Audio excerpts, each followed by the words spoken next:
बिस्मिल्लाहिर्रहमानिर्रहीम। अपना knowledge studio के नाज़रीन खुश आमदीद।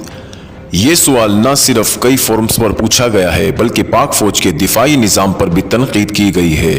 मुकम्मल वीडियो देखने से कबल आप हमारे चैनल को सब्सक्राइब कर दें ताकि आने वाली हर नई वीडियोस आपको मिलती रहे।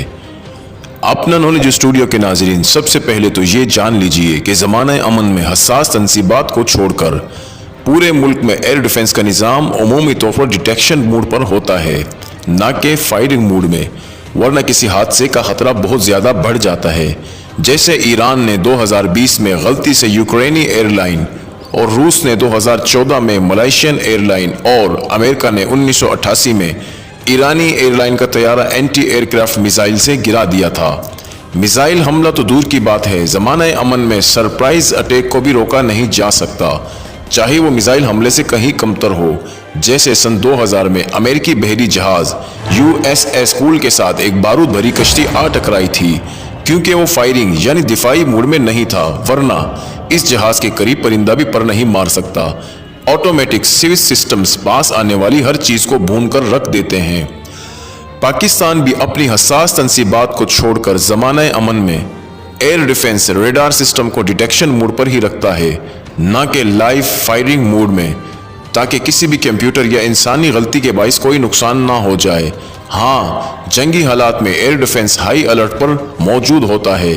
तभी आपको याद होगा कि 27 फरवरी 2019 की पाक भारत कशीदगी के दौरान सिविलियन फ्लाइट्स ही बंद कर दी गई थी, क्योंकि पाकिस्तान और इंडिया दोनों के air defence system high alert पर फायरिंग के लिए तैयार थे।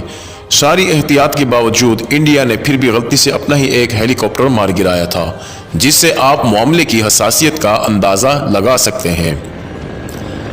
इंडिया का बरहमूस मिसाइल जब फायर हुआ तो कोई भी इसकी तवक्को नहीं कर रहा था, क्योंकि मामलात कशीदा नहीं थे। बरहमूस मिसाइल रूस के साथ टेक्नोलॉजी शेयरिंग करके बनाया गया है। बरहमूस सुपरसोनिक क्रूज मिसाइल है जो आवाज़ की रफ्तार से 4 गुना तेज उड़ सकता है। बावजूद इसके कि इंडियन इसे रडार को चकमा देने वाला मिसाइल समझते हैं, पाकिस्तानी रडार ने न सिर्फ इसको इंडिया के अंदर अपने लॉन्चिंग पैड से ट्रैक किया, बल्कि इसका पूरा फ्लाइट पाथ भी दुनिया के सामने रख दिया, जो पाकिस्तान के एयर डिफेंस रडार डिटेक्शन की कामयाबी का सबूत है।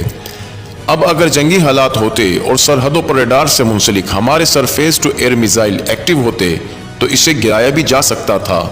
पाकिस्तानी एयर डिफेंस कमांड ने जब ये मिसाइल ट्रैक किया तो ये ज़रूर जज कर लिया होगा कि इस मिसाइल का निशाना कोई हसास तनसीबात नहीं है।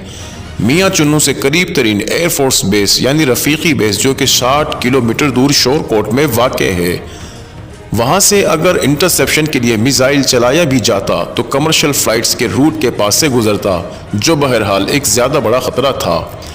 ऐन मुमकिन है कि पाकिस्तानी एयर डिफेंस सिस्टम ने यह भांप लिया हो कि बरहमूस का फ्यूल ख़त्म हो रहा है और ये खुद ही जा गिरेगा, और वही हुआ। मलबे से देखा जा सकता है कि मिसाइल का इंजन तक तकरीबन ठीक हालत में मौजूद है, वरना अगर मिसाइल पूरे ज़ोर से निशाना लगा के गिरता तो इसके पुरख्चे भी उड़ सकते थे। अब आखिरी बात की तरफ आते हैं कि पाकिस्तान के पास इस मिसाइल को इंटरसेप्ट करने के क्या तरीके हो सकते हैं। तो याद रखिए कि किसी जहाज़ को इंटरसेप्ट करना मिसाइल इंटरसेप्ट करने से बहुत ज़्यादा आसान और अलग है, क्योंकि मिसाइल जहाज़ की निस्बत कई गुना तेज़ रफ्तार और कम हजम के होते हैं। मिसाइल वो भी ट्रेयरिंग फॉलोइंग सुपरसोनिक क्रूज मिसाइल अभी तक किसी भी मुल्क ने हकीकी जंग में इंटरसेप्ट नहीं किए। 1991 में खलीजी जंग के दौरान अमेरिका ने पहली बार इराकी सिकिड मिसाइलों को इंटरसेप्ट करने की कोशिश की, जो नाकाम हुई। फिर टेक्नोलॉजी की तरक्की के साथ साथ 2015 के बाद कहीं जाके अमेरिकन पेट्रियट सिस्टम मिसाइलों को 80% दुरुस्तगी के साथ इंटरसेप्ट करने के काबिल हुआ, वो भी कम फासले तक मार करने वाले बैलिस्टिक मिसाइल्स को। सुपरसोनिक क्रूज मिसाइल को तबाह करने के तजर्बात तो हो रहे हैं, जिनमें अमेरिका, रूस और चीन ने कामयाबी का भी दावा किया है, लेकिन अब तक इसका अमली मुजाहिरा कहीं नहीं हुआ।